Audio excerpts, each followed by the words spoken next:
જય રમાનાથ. જગત જનની જગદંબાનો જય જયકાર.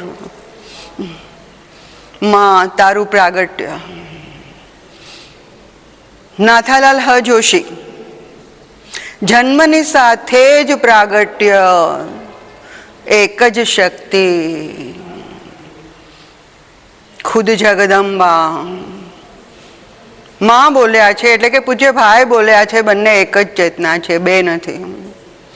મારા ખોડિયામાં માત્ર જગદંબા જ છે. જગદંબાનું ખુદ સ્વરૂપ અને મારી આ અભિન્ન શક્તિ રમા, અભિન્ન માટે એ જગદંબાનું એ પણ સ્વરૂપ થયા. ત્રણ છે પણ એક છે, એકોહમ બહુશ્યામ. અને છતાં પણ પોતાનું એકત્વ છોડ્યું નથી, એક જ રહ્યા છે. ઓમનિશન્ટ, ઓમનીપ્રેઝન્ટ, સર્વત્ર, સર્વજ્ઞ, સર્વશક્તિમાન. જગદંબા ખુદ જન્મથી જ, છતાં પણ ભાઈનો જન્મ, પૂજ્ય ભાઈનો જન્મ 1920માં, 1946ની અંદર માનું પ્રાગટ્ય. પણ માં બહારથી નથી આવી, અંદરથી જ આવી છે. જે અંદર હતી એ લોકોના કલ્યાણ અર્થે પ્રગટ થઈ, લોકોના કલ્યાણ અર્થે પ્રગટ થઈ. જગત જનની જગદંબા. એની સાથે જ પૂજ્ય ભાઈના હાથની તાળીઓ પડી, હાથ ગુલાબી થઈ ગયા. આખો એ રૂમ સુગંધથી ભરાઈ ગયો. અને ઉપર ઝૂલા ઉપર બેઠા હતા, ત્યાંની ઉપરના માળિયામાંથી કોઠી પર પડેલા ખૂંચાઓ, જે ઊંધા ઉપરા ઉપર પડ્યા હતા, એમાંથી એક ખૂંચો નીચે આવ્યો, ગોળ ગોળ અભેરાઈ ઉપર ફરતો ફરતો નીચે આવીને ઊભો રહી ગયો. ઇટ મીન્સ કે જળ ઉપર એનું શાસન છે. માં પ્રગટી, એનું અભિવાદન કરવા માટે, એની આરતી કરવા માટે ઝાલરી વાગી, ખૂંચો નીચે આવ્યો. જગત જનની જગદંબા લોક કલ્યાણ અર્થે નીચે આવી. ગિરનારમાંથી પ્રકાશનો લીસોટો આવ્યો, જે મારા મોટી બાઈએ જોયેલો. આ જ્યોતિ, આ પવિત્રતા, આ આનંદ, જે શાશ્વત આનંદ, શાશ્વત જ્યોતિ, શાશ્વત મુક્તિ, એના બધાનું એક પ્રકાશના બિંદુ રૂપે એકત્રીકરણ થયું. ગજબનો પ્રકાશ ઉત્પન્ન થયો. અને આ નવું જે આખું વર્તુળ પેદા થયું, એ જ પૂજ્ય ભાઈ.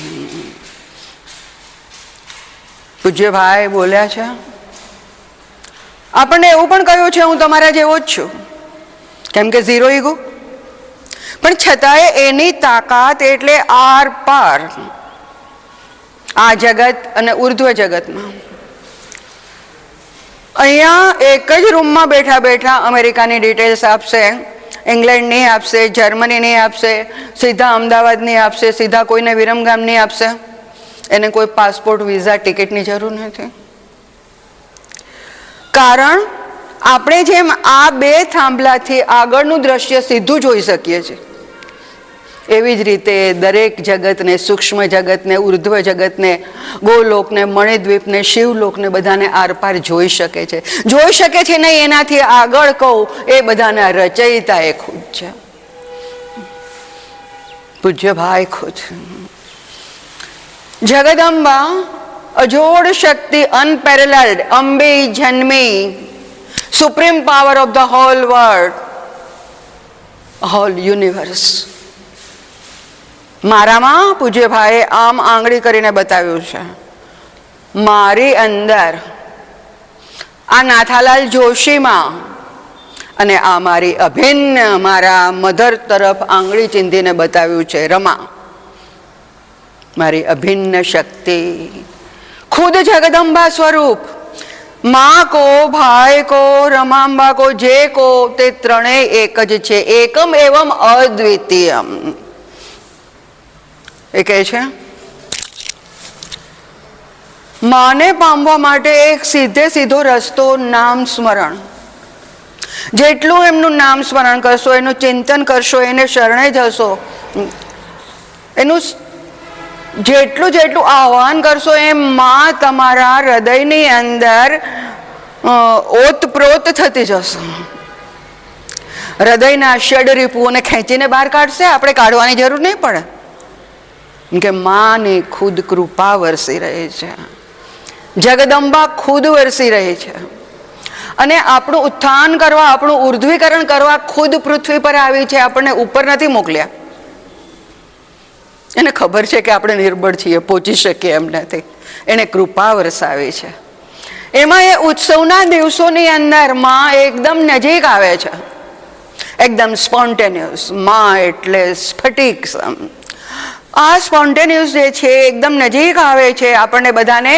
મેં પહેલાં પણ કહ્યું એમ પંખમાં પડેલા જીવોને બધાને પ્રેમથી ઉચકીને પંકજ બનાવે છે.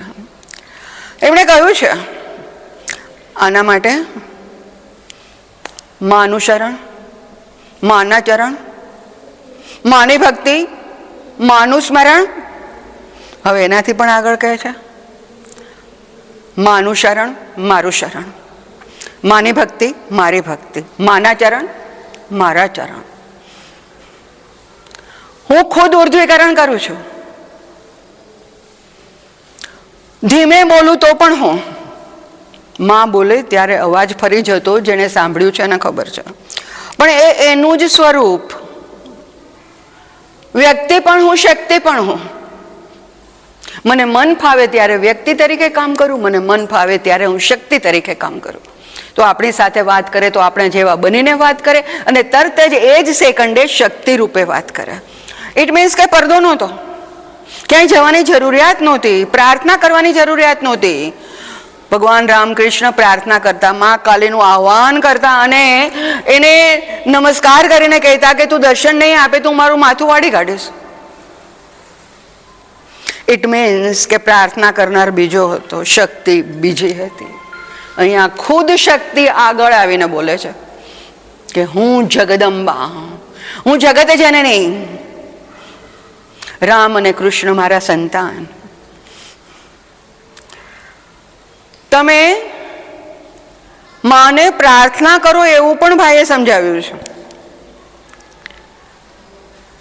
આપણી ઘણી વૃત્તિઓ છે, ઘણી જગ્યાએ ડિવાઈડ થયેલી છે, કે જે આપણે ધન માટે, પદ માટે, પ્રતિષ્ઠા માટે, ફેમિલી માટે, ફેમિલી મેમ્બર માટે આપણી આસક્તિઓ છે. એ આસક્તિઓ અલગ અલગ જગ્યાએ ફંટાયેલી છે. જગત માટેની આસક્તિ, આપણી અધોગતિ. આ બધી જે આસક્તિઓ છે એને એક સાથે ભેગી કરી અને ભગવાન માટેની આસક્તિ થાય, જગદંબા માટેની આસક્તિ થાય, તો એ ઉર્ધ્વગતિ. પેલી અધોગતિ, આ ઉર્ધ્વગતિ. માત્ર ને માત્ર આસક્તિઓ આપણને આપી જ છે, આપણે ડિમાન્ડ આપી જ છે, આપણે કરતા જ રહીએ છીએ હંમેશા ભગવાન પાસે. પણ એ સામે જ્યારે હોય, એકદમ સામે હોય, ત્યારે આપણી બધી વૃત્તિઓ, આપણી બધી આસક્તિઓ, બધી આપણી ડિમાન્ડ, આપણી માગણીઓ, બધું જ્યારે એના મય બની જાય ને, ત્યારે આપણે એની અંદર તલ્લીન થઈ જઈએ. માની કૃપા વરસે બધી આસક્તિઓ બહારથી છૂટીને અંદર વળી છે, ભગવાન તરફ વળી છે. ખૂબ સરસ મજાના આશીર્વાદ આપ્યા છે એમણે. એમણે કહ્યું છે જાગી જજો,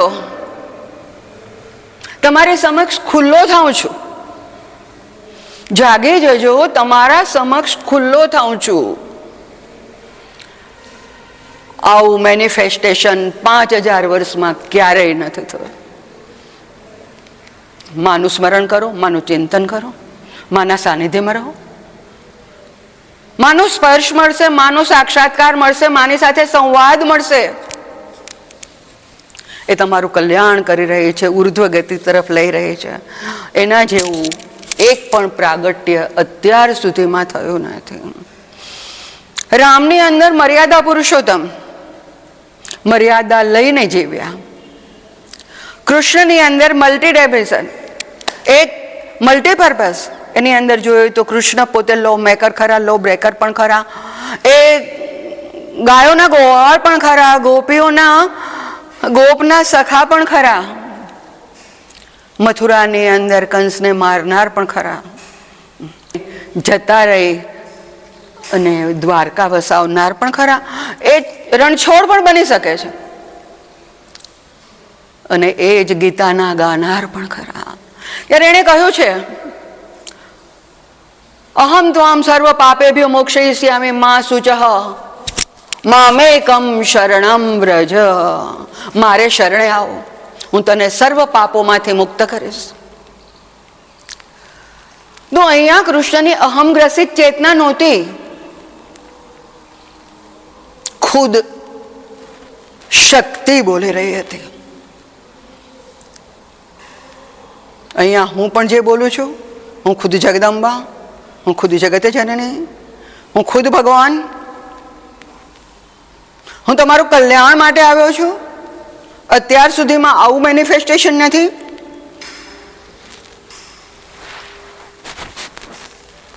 મારું નામ, મારું સ્મરણ, મારું ચિંતન, મારું શરણ ફર્સ્ટ પર્સનમાં બોલ્યા છે. તો અહીંયા અહમગ્રસિત ચેતના નથી, માં ખુદ સ્પોન્ટેનિયસ છે, એકદમ સ્ફટિકસમ છે. જે બોલી છે તે જગતના ઉદ્ધાર માટે બોલી છે.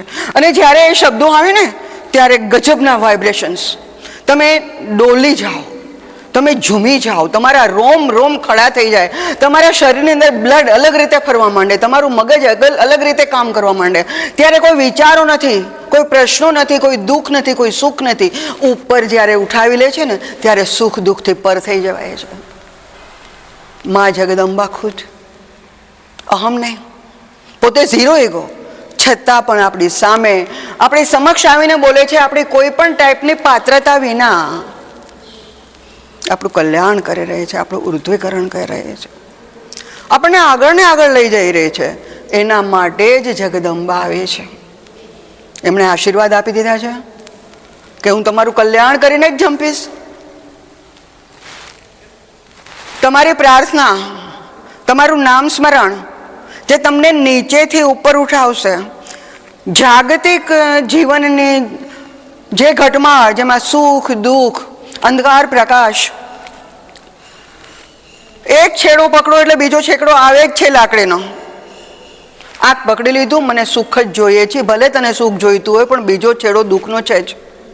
તને પ્રકાશ જોઈતો હોય પણ બીજો છેડો અંધકારનો છે જ. એકને એક પીરિયડ કાયમ નથી ચાલતો, કોઈના જીવનમાં નથી ચાલતો, પણ તું સહકારની ભાવના રાખ. કોઈ પણને તકલીફ હોય તો એને તું મદદરૂપ થા. એ મોટામાં મોટી સેવા છે. માત્ર ને માત્ર તમે મંદિરે ગયા અને સેવા થઈ એવું નથી. કોઈ દુઃખીના ખભા પર હાથ મૂકીને કોને કે હું તારી સાથે છું, એ પણ બહુ મોટામાં મોટી સેવા થઈ છે. ત્યારે એવું ન વિચારો કે ઓહો મારે તો બધું સારું છે, આને જ દુઃખ છે. ત્યાં તમે કર્મ બાંધો છો. તમારે બધું સારું છે ક્યાં સુધી? સમય બધાનો ફરતો જ રહે છે, એકને એક રહેતો જ નથી. નથી કોઈ વ્યક્તિઓ રહેતી, નથી કોઈ સંબંધીઓ રહેતા, નથી કોઈ કુટુંબ રહેતું. રહે છે તો માત્ર એક જગદંબા. એ જન્મો જન્માંતરની તમારી સાથે છે, તમારી સાથે જ ચાલે છે. પૂજ્યભાઈએ લખીને આપ્યું છે અમૃતમમાં, હું તમારી સાથે જ છું. પૂજ્યભાઈએ સરસ મતાનો રસ્તો કંડારી રાખ્યો છે. ઝાડા ઝાંખરામાંથી મુક્ત કર્યા છે. એ સરસ મજાનો હાઈવે બનાવ્યો છે. આપણે સીધા જ ચાલ્યા જઈએ, ક્યાંય આડાવડા શાસ્ત્રો પણ જોવાની જરૂરિયાત નથી રહેતી. એના પર માઇલસ્ટોન પણ મૂકી દીધા છે, એના પર લાઇટિંગ પણ કરી દીધું છે, મસ્તી છે. અને સાથે તારી ચાલુ છું. તારી સાથે સાથે હું ચાલું છું. હવે તને ડર શાનો છે? તારે એવરેસ્ટ સર કરવાનું છે, તારે ગૌરીશંકર સર કરવાનું છે. પાછું વળીને જોતો નહીં, ઉપર ને ઉપર આગળ વધવાનું છે. ત્યાં દરેકે પહોંચવાનું છે. એક ટોચ મેં એવી નથી બનાવી કે એક વ્યક્તિ જ ઊભી રહે. આ ટોચ ઘણી મોટી છે. અલગ અલગ ધર્મના સંસ્થાપકો પણ બધાનું પૂજ્યભાઈએ માન જાળવ્યું છે. દરેકે દરેક તળેટીમાં ઊભા રહીને ચર્ચા કરે કે મારો રસ્તો સીધો છે, મારો રસ્તો આડો છે, મારે પગથિયાથી જવાનું છે, મારે આડી અવડી કેડીથી જવાનું છે, કોઈ સીધી કેડીથી જાય છે, ઊંચા ચઢાણથી જાય છે.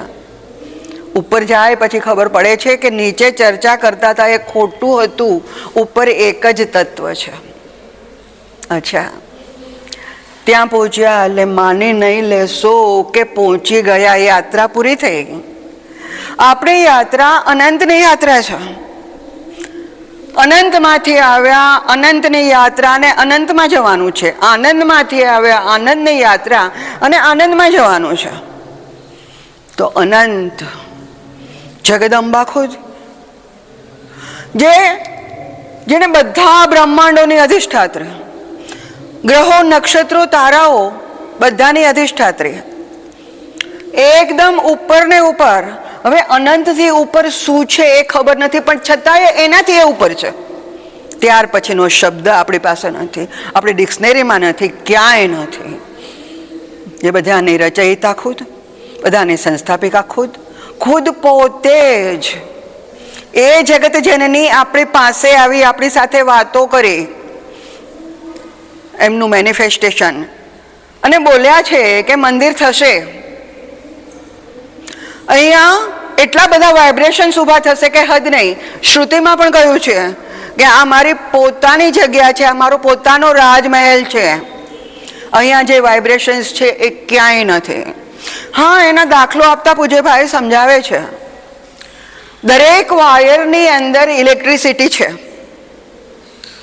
પણ બલ્બ ન મૂકો, સ્વિચ ઓન ન કરો ત્યાં સુધી એનો પ્રકાશ આવતો નથી. તો શ્રુતિમાં વિશેષ એ છે કે ત્યાં એકદમ મોટો બલ્બ છે પ્રકાશમાન, જેના વાઇબ્રેશન્સ ખૂબ ને ખૂબ કામ કરે છે. અત્યારે પણ કરે છે ને ભવિષ્યમાં પણ કરશે એવું એમણે કહ્યું છે. દુઃખીઓના દુઃખ દૂર થશે. અહીંયાના જ રમાનાથ ધામ જગદંબાના જે પગથિયા ચડશે એના દુઃખીઓના દુઃખ દૂર થશે. અને અહીંયા જે સંકલ્પ લઈને આવ્યા હશે ને ઘરે જશે એ પહેલાં એને માનતા પૂરી થશે. તો આવી જગદંબા, એનો 11મો પાટોત્સવ આપણે બધા બહુ આનંદથી ઉજવીએ છીએ. આજે પૂનમ છે, આજે એનો છેલ્લો દિવસ છે ઉત્સવનો, 11મા પાટોત્સવનો. તો આપણે બધા આજે જગદંબાના ચરણોની અંદર ભક્તિભાવથી પ્રાર્થના કરીએ અને એમના આશીર્વાદની યાચના કરીએ. જય માં, જય રમણ.